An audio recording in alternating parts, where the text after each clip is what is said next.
आप सभी का काम दो। आज फिर किसानों ने सोसाइटी पर धरना दिया, 17वां दिन था। आज सभी खाप चौधरी यहाँ पहुंचे और कैनाडा से इकरा हसन भी नाहिद हसन के प्रतिनिधि के रूप में यहाँ पहुंचे।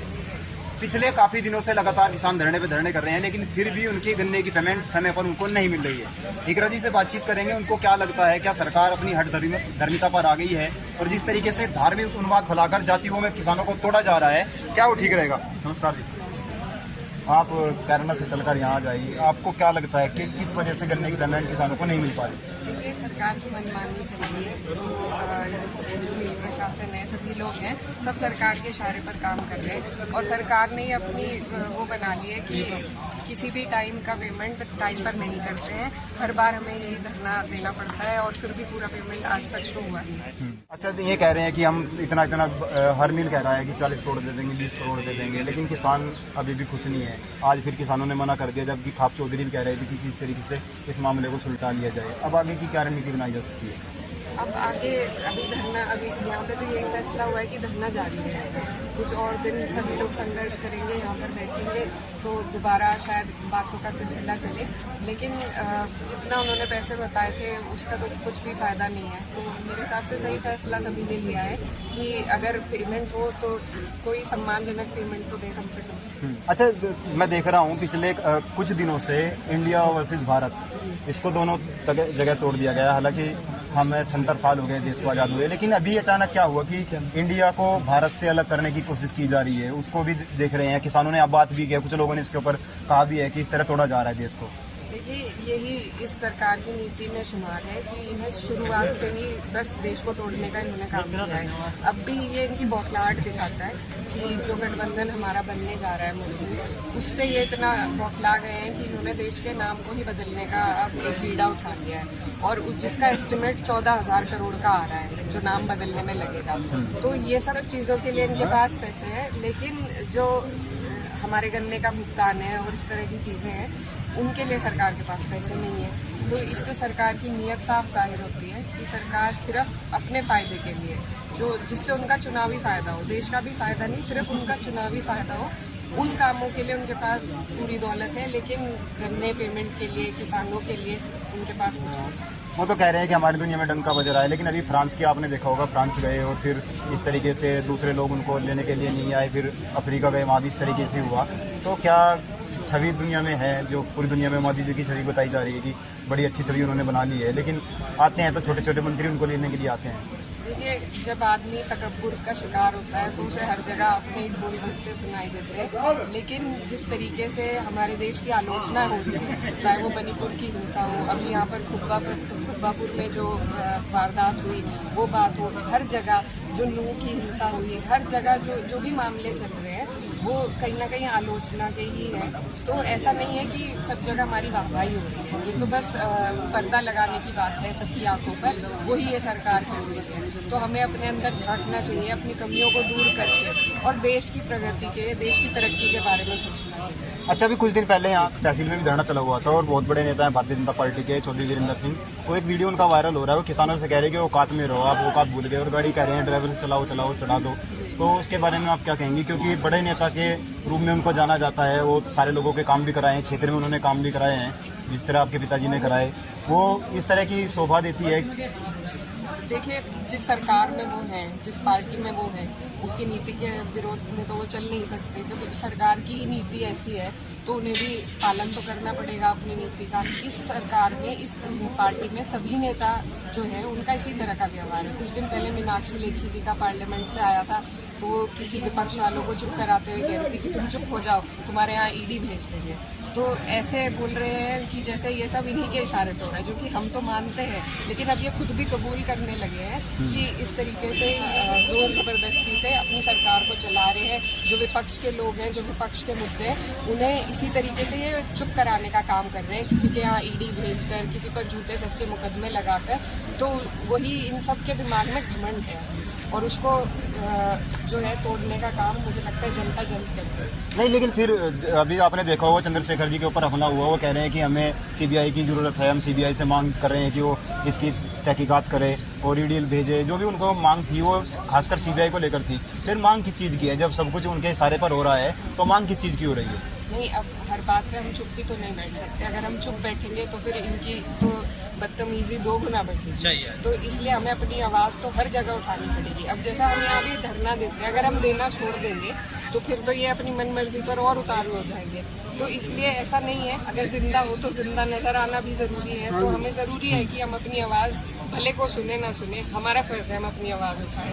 तो इसी वजह से ये सब मांग रखी गई, लेकिन कुछ होता नहीं है इस सरकार में, वही हम सब देख रहे हैं। अच्छा, किस तरीके से देख रहे हैं आने वाले 2024 का चुनाव भी नज़दीक आ चुका है, किसान काफ़ी नाराज हैं, आप किस तरीके से देख रही हैं? फील्ड में देख रहा हूँ खासकर 2 मुझे नज़र आ रहे हैं, मनीष चौहान और इकरा हसन। लगातार आप भी दिल्ली हो या फिर बेट तक आप भी चक्कर लगा रही है। मनीष चौहान भी उतर चुके हैं। कल की मैं एक वीडियो देख रहा था, उसमें भी ज़्यादातर मनीष चौहान का जिक्र हो रहा है। किस तरीके से देखते हैं Bharatiya Janata party NDA versus India? देखिए, बहुत मजबूत हमारा गठबंधन बन गया है और मुझे लगता है, मुझे पूरी उम्मीद है और उम्मीद के साथ ही हम चुनाव में उतरते हैं। हमने 9 साल का कार्यकाल देख लिया, इनकी अब एंटी इनकम्बेंसी इतनी हो गई है कि इनके पास कोई चारा नहीं है। तो 9 साल का कार्यकाल देख लिया, जो कुछ भी कारनामे दिखाने थे उसके लिए भरपूर इन्हें टाइम मिला, लेकिन कुछ कारनामे इन्होंने दिखाए नहीं। सब परेशान रहे, हर वर्ग इस सरकार में परेशान रहा है और इस सरकार के 2 टर्म हो चुके हैं पूरे। तो अब मुझे लगता है बदलाव का समय है, सभी के लिए वो बेहतर रहेगा, क्योंकि जब कोई काम ना करे तो उसको बदल देना ज़रूरी है। तो आगे अगर दूसरी सरकार ना काम करे, उसको भी बदलने का अधिकार जनता के पास है। तो इस बार हमें पूरी उम्मीद है कि जिस तरीके का इनका कार्यकाल रहा है, तो ज़्यादा हमें इतनी मेहनत की भी ज़रूरत नहीं लगेगी, क्योंकि सभी लोगों का दिमाग एक तरीके से बन गया है कि सरकार बदलनी है। आपके पिताजी जब चुनाव लड़ा करते थे तो बहुत सारी जगहों जाया भी नहीं करते थे। इसी तरीके से अभी जो सांसद है प्रदीप चौधरी, उनके खिलाफ भी यही बात चली हुई है। अब मैं आता हूँ बात को घुमा फिरा के, नूह की घटना और ये जो खुब्बा और खुब्बापुर वाली घटना है, इनको भी उसी तरीके से उसी एंगल पर मोड़ा जा रहा है कि सरकार, जब 2013 में झगड़ा हुआ, अखिलेश यादव की सरकार थी और झगड़ा कराया भारतीय जनता पार्टी ने। अब हरियाणा में भारतीय जनता पार्टी की सरकार है, फिर वो झगड़ा क्यों कराएंगे जब सरकार ही उनकी है? सरकार उनकी है, लेकिन सरकार अभी वहाँ पर चुनाव भी तो सर पर है। अब आगे के लिए भी तो उन्हें कुछ ना कुछ मुद्दा चाहिए। और जिस तरीके की वहाँ हिंसा हुई, अगर सरकार मोनू आनेसर को पकड़ लेती तो मुझे नहीं लगता ये हिंसा यहाँ तक पहुँचती। तो इसमें सरकार का हाथ रहा है। इस तरीके से एक आदमी वीडियो बना के डाल रहा है कि सरकार इतनी कमज़ोर है कि आज तक उसे पकड़ नहीं पाई है। तो इसमें सरकार की नाकामी है, और नाकामी क्या, उनकी इसमें नीयत दिखती है कि वो क्या करवाना चाह रहे थे। और जहाँ जहाँ इनकी सरकार होती है वहाँ हिंसा का काम होता है। हमारे यहाँ बुलडोज़र चले, ये कोई संवैधानिक तरीका नहीं था किसी भी मामले के निस्तारण का, लेकिन किया इन लोगों ने। इनकी मनमानी चल रही है और ज़्यादा दिन नहीं चलेगी। तो मैं बस यही कहना चाहती हूँ, नूह के उसमें जो हमारे समाज के लोग हैं, खासकर जाट समाज के जो लोग हैं, उनका बहुत बड़ा योगदान रहा कि वो हिंसा इतनी नहीं बढ़ पाई जितना उसे बढ़ाने की इन लोगों ने कोशिश की थी। तो उनका मैं धन्यवाद देना चाहूँगी। और इसमें बहुत बड़ा हाथ हमारे किसानों का रहा है कि जो एक सामाजिक ताना बाना है जिसको भाजपा ने तोड़ा था, उसको वापस जोड़ने का काम हमारे किसान भाई कर रहे हैं, चाहे वो जाट समाज के हो, मुसलमान हो, गुज्जर हो, सभी लोग मिलजुल कर इसको बनाने की कोशिश कर रहे हैं। और मुझे लगता है ये एकता जो बनती नज़र आ रही है, इसी से अब सरकार बौखला गई है और उनके पास सिर्फ नफरत फैलाने का ही एक एजेंडा है। उसी को दोबारा उपयोग हरियाणा में किया और अब कहीं ना कहीं शायद देश के स्तर पर भी करेंगे। जब भी कोई घटना होती है हिंदू मुस्लिम की, वहाँ पे या तो जाटों को याद किया जाता है, गुजरों को याद किया जाता है। इसके पीछे क्या कारण है? मैंने आपके भाई का वीडियो देखा है नाई दसन का, वो भी कह रहे हैं कि गुज्जर हैं, ये तो अंग्रेजों के सामने नहीं झुके। यही बात जाटों के लिए, वो भी कहते हैं तो अंग्रेजों के सामने नहीं झुके। ये दोनों को क्यों याद किया जाता है ज़्यादा हर लड़ाई में? कि जैसा आप खुद ही बता रहे हैं कि झुकने वाली कौम बिरादरी नहीं है, तो आगे बढ़ते हैं। अपनी जो रोज़मर्रा की परेशानियां हैं उसमें अड़कर सामना करने के लिए ये बिरादरियां, मार्शल कौम इन्हें कहा भी जाता है और माना जाता है। तो इसीलिए इन्हीं पर तलवार रखकर जो हमारी यहाँ पर हिंसा हुई थी 2013 की, वो भी कराई किसने थी और कंधों पर किसके रखी गई थी, आज हम सबको मालूम है। तो एक को निशाना बनाया जाता है और दूसरे से काम कराया जाता है। अक्सर ये भाजपा की नीति रही है, लेकिन अब हम सब समझ गए हैं, अब इनके बहकावे में कोई नहीं आएगा। अब सब इकट्ठा होकर इन्हीं से लड़ाई लड़ने का काम करें। 2024 के लोकसभा चुनाव में अभी एक तरफ मनीष चौहान लगे हुए हैं, दूसरी तरफ प्रदीप चौधरी सिटिंग एमपी हैं। किसके साथ चाहेंगे आपका मुकाबला हो? क्योंकि आप तो बिल्कुल श्योर हो चुकी हैं, मुझे ऐसा लगता है, और जो आपके समर्थक हैं उससे भी लगता है कि आप श्योर है कहीं ना कहीं टिकट आपका ही होगा। हालांकि बहुत सारे लोग लाइन में हैं, लेकिन मैं जब फील्ड में जाता हूँ ज़्यादातर आपकी चर्चा सुनाई देती है। कल मैं बागपत में, वहाँ भी आप ही की चर्चा थी। और अब आपको क्या लगता है किससे चाहेंगे आपका मुकाबला उससे हो, ताकि फाइट का मजा भी आए? देखिए अभी तय नहीं हुआ है कुछ भी, हम लोग दावेदारी में भी हैं और लगातार फील्ड में भी हैं, और ऐसा नहीं है कि अगर टिकट अल्लाह ना करे ना हुआ तो फिर हम विरोध करेंगे। जो भी चुनाव लड़ेगा उसको समर्थन देंगे, उसको चुनाव लड़ाने का काम करेंगे, क्योंकि हमें अपनी दृष्टि को दूर की रखनी है कि हमें देश के लिए सोचना है पहले, अपनी बात बाद में है। तो पहले हमें अपने गठबंधन को जिताने का काम करना है, यहाँ भाजपा को रोकने का काम कर रहा है। बाकी जो हमारे दोनों सभी गठबंधन के जो नेता हैं, अब गठबंधन हमारा बड़ा हो गया है, तो वो लोग जो भी निर्णय लेंगे, जिसको जिम्मेदारी देंगे, उसके साथ सब वफादारी से रहेंगे। और रही बात भाजपा की, तो हमें कोई आपत्ति नहीं, उनका कोई भी कैंडिडेट हो, उनकी नीतियाँ ही उनको हराने का काम करेंगी। और हमारी लड़ाई कभी प्रत्याशी से नहीं रहती है, ये तो भाजपा से रहती है। और भाजपा वाले भी खुद यही बात कहते हैं कि यहाँ तो हम आखिरी मोमेंट पर किसी को भी बदल देंगे, किसी का भी पर्चा करवा देंगे। तो वही बात है, यहाँ लड़ाई सीधी सीधी भाजपा से है, उनकी नीतियों से है। प्रत्याशी कोई भी आए, लड़ाई वैसी ही रहेगी। चर्चा ये चल गई है कि जैसे हुकम सिंह जी और बाबू हुकम सिंह जी और मनोहर हसन जी करते थे आपस में कि बाबा जी आप विधानसभा लड़ लो, मैं लोकसभा लड़ लूंगा। अब चर्चा ये चल गई है कि इकरा हसन और मरगांका सिंह यही चाहती हैं कि हम विधायक हैं, आप एमपी बन जाओ।